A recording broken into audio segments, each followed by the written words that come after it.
dans l'évolution de mes activités dans le domaine du cinéma, c'est-à-dire travailler souvent avec des créateurs, pour moi, il fallait marquer tout de suite la différence. Parce que un réalisateur, c'est celui qui a des idées. Donc, il rencontre un producteur qui lui dit « Donne-moi ton idée, j'en fais une économie ». Cela veut dire que le producteur est quelqu'un qui est au cœur du processus déjà de fabrication, mais au cœur de l'économie, parce que c'est quelqu'un qui distribue l'économie autour de la fabrication, c'est-à-dire qui distribue avec des supports, je dirais des contrats, et qui fait également nourrir toute une chaîne des acteurs, etc., etc. Donc c'est pourquoi nous sommes au cœur de l'économie du cinéma, et c'est aux producteurs de gérer et de distribuer cette économie. J'en parle souvent parce que dans le pays, comme je dis jadis, c'est toujours un cinéma réalisateur, c'est-à-dire un cinéma où le réalisateur faisait le tout. Il était réalisateur, producteur, etc., scénariste, tout. Donc, et ça, on peut être bon, mais on peut ne pas être bon quelque part, parce que ça, l'homme ne peut pas tout faire, ou une personne ne peut pas tout faire. Donc, c'est pourquoi aujourd'hui, il est important, je pense, pour mieux comprendre tout cela, comme je dis, dans une durée, c'est de comprendre tout de suite ce qu'on appelle les statuts, c'est-à-dire le statut de l'entrepreneur culturel et le statut de l'acteur culturel. Et ces deux-là, il faut les garder en tête parce qu'il faut toujours faire la différence pour arriver à asseoir une économie avec ses composantes. Je le pense, hein, ou en tout cas identifier les éléments de cette économie. Ça, c'est important. Alors, pour parler de nos productions, moi, je préfère prendre le mot industrie cinématographique. Vous prenez l'Allemagne, donc on peut citer beaucoup de pays d'Europe, ça veut dire que ces écrans aussi, où les entrées en salle, c'est un autre indicateur pour mesurer ou parler d'une industrie cinématographique. Ensuite, on a ce qu'on appelle les politiques de protectionnisme, c'est-à-dire les quotas de nos films. Nous produisons des films au Sénégal. Quelle est notre part de marché à l'intérieur de notre pays et comment les films pénétrants dans notre pays sont limités au profit de nos propres productions. Donc ça, c'est ce qu'on appelle une politique de protectionnisme. Et j'ai l'habitude de dire que le ministère du Commerce et le ministère de la Culture doivent travailler ensemble pour ces questions, parce que c'est important, je vais vous dire pourquoi je l'ai dit, on en reviendra. Et ensuite, on a ce qu'on appelle les emplois, le nombre d'emplois créés. Quand on parle de nombre d'emplois créés, on parle aussi à la fois de massification des acteurs culturels, des acteurs, des créateurs, etc., etc. Donc ça, pour moi, ces 5 points sont à la base. D'abord, pour pouvoir parler d'une industrie cinématographique.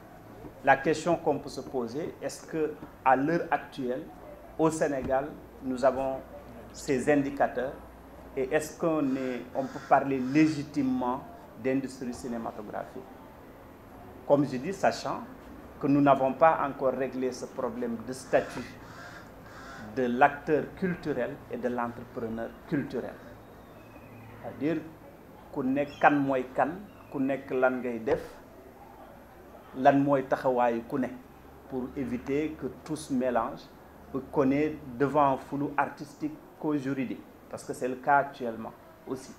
Donc voilà, pour moi, de manière ramassée, ce qu'il faut faire. Ensuite, pour revenir sur le premier point maintenant, le financement de nos productions, ça a une importance capitale. C'est ce premier point, c'est le financement et le nombre de films produits, parce que financer sa production locale, c'est gérer. Gérer, c'est comme quand on investit dans l'éducation, c'est gérer ce qu'on appelle l'imaginaire de son peuple. Et maîtriser l'imaginaire de son peuple, bien les orienter, éviter que ce soit confisqué. C'est pourquoi vous voyez, dans les pays émergents, la culture a une place, mais la culture joue le premier rôle dans ces pays. Même dans les économies de ces pays, je ne veux pas revenir pour l'instant tout de suite sur les statistiques dans ces pays. Mais aujourd'hui, je vous donne juste un exemple. En France, je pense que vous avez 3728 entreprises dans le domaine de l'audiovisuel et du cinéma, contre 3248, je pense, en 2014.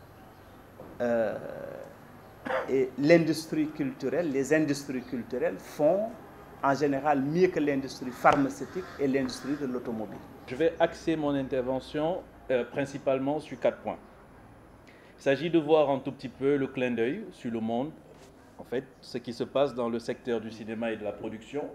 Ensuite, l'infrastructure d'exploitation, parce que ça aussi c'est fondamental, il l'a dit tout à l'heure, l'exploitation cinématographique proprement dit, donc du produit et de son contenu. Et après, on essaiera d'échanger sur des perspectives et des méthodes qui sont mises en place ça et là, de façon individuelle ou collective, hein, parce que c'est ça aussi un autre intérêt, c'est d'arriver à une mobilisation des acteurs sur un créneau ou une démarche collective qui soit à même de faire émerger, comme on a dit dans le thème, de faire émerger une économie ou une industrie productive à l'échelle mondiale. Le clin d'œil, en fait, il l'a dit, il y a des mécanismes de protection qui sont mis en place. Je prendrai essentiellement, je suis plus entrepreneur que théoricien. Donc j'essaye, à mon avis, de rester sur des cas spécifiques qui nous permettent à nous de tirer le maximum de leçons et de poser les bases de quelque chose de durable. Vous avez la Chine, qui est aujourd'hui la première industrie mondiale, devant les États-Unis. Pourquoi? Parce qu'ils ont réussi, dans un premier temps, à mettre en place le mécanisme dont le grand frère parlait. Il s'agit du protectionnisme, avec des valeurs. Le film qui rentre sur le marché, déjà il faut dire qu'il y a 34 films autorisés à entrer sur le marché chinois chaque année. 34. Vous n'avez pas besoin d'être, quelle que soit la nature des effets spéciaux que vous avez mis, du tournage, de la Next 7, de la 4K, de la HD, tout ce que vous voulez, rien ne rentre, 34, qui respectent un certain nombre de valeurs. Valeurs sociales, valeurs culturelles, etc. Donc c'est un moyen de protection, on peut dire drastique, qui a été mis en place pour permettre l'émergence d'un tissu de production local à même de compétir sur le plan international. Premier aspect. Le deuxième aspect, c'est l'infrastructure. Vous avez en 2014 5400 salles de cinéma ouvertes en Chine. En moyenne, 15 salles de cinéma ouvertes chaque jour. Il l'a dit tout à l'heure, ça se compte à travers des indicateurs comme le nombre d'écrans, les moyens d'assistance, etc. Parce que c'est des données économiques. Je disais à un grand frère ce matin qu'on ne met pas de l'argent, ce n'est pas de la philanthropie. Il faut arrêter de considérer le secteur de l'art de façon globale et le secteur du cinéma comme quelque chose où on fait de l'assistance, où on est toujours en train de demander, où on est toujours en train de tendre la main. C'est de la production. Comme il l'a dit, c'est de l'intelligence qui doit être monnayée et vendue au même titre que tous les autres secteurs de développement de notre économie à l'échelle nationale et à l'échelle internationale. Vous avez, grâce à cette politique de quotas, je prends simplement le cas, je reste sur le cas de la Chine a réussi justement à avoir suffisamment de moyens pour pouvoir racheter des maisons de production aux États-Unis. Ce qui permet aujourd'hui de dire le quota est de 34 films qui doivent rentrer dans le pays, mais coproduits aux États-Unis, nous allons faire entrer des produits de qualité avec un transfert de technologie. Le transfert de technologie dans le schéma de production est fondamental. Donc, je vais y revenir tout à l'heure. Donc, ce qui permet de mettre avec ces données end-to-end, comme on pourrait dire, de bout en bout, on arrive à penser avec des estimations économiques claires qu'en 2019, la Chine aura le peloton de tête avec à peu près un marché 3 fois supérieur à celui des États-Unis actuellement, donc en 2019. C'est juste pour vous situer un tout petit peu sur le caractère de l'industrie tel qu'il l'a dit. Ensuite, le caractère de développement qui est mis en place pour atteindre une dimension de compétitivité à l'échelle nationale, mais à l'échelle internationale. Parce que le film est produit aussi bien pour nous, mais il est produit sur un marché. Il y a plusieurs marchés. Il l'a dit tout à l'heure, le premier marché du film, ça peut être le festival, mais pendant 5 ans que vous regardiez le film, le marché du film américain, que ce soit le marché du film indien, que ce soit... On n'a pas de stand de film africain. Nous venons de terminer American Film Market qui était à Los Angeles, à Santa Monica. On n'avait pas un stand où vous aviez des séries ou des films africains. Pourtant, aujourd'hui, alors quand on vous voit passer et que vous dites que vous venez du Sénégal, vous paraissez comme vous devenez un sujet d'attraction. On se demande même ce que vous faites, qu'est-ce que vous voulez, est-ce que... Et pourtant, on devrait être en mesure d'avoir des productions avec les moyens qu'il faut pour pouvoir s'exprimer, ne serait-ce que sur ce type de marché où la compétition se fait aussi bien sur le plan technologique que sur le plan du contenu et autre chose. Alors, je vais revenir sur un autre aspect, donc c'est l'aspect purement du film de l'industrie sénégalaise, que je vais parcourir de façon très superficielle. Le premier film diffusé en 1900. 1900. Nous sommes en 2017. C'est énorme, mais en 2017, on n'a plus de salle de cinéma, donc plus d'écran de projection. On ne peut plus compter. Ça veut dire que si nous voulons faire une économie ou une industrie du cinéma, on n'a aucune donnée qui viendra des écrans de projection. Le 28 décembre 1979, nous avions à peu près une vingtaine de salles de cinéma. Sinon, un peu plus, hein, la fourchette. Et à la date d'aujourd'hui, je ne sais pas si nous sommes à 5 ou 6 salles de cinéma fonctionnelles. Voilà. Donc, c'est assez difficile de partir sur une donnée, parce que c'est de l'économie, c'est de l'argent injecté, c'est des finances, qui permettraient aujourd'hui de booster la chaîne de production, parce qu'on parle de chaîne de valeur. On ne peut pas mettre de l'argent juste pour le plaisir de mettre. On met de l'argent parce que ça doit être rentabilisé.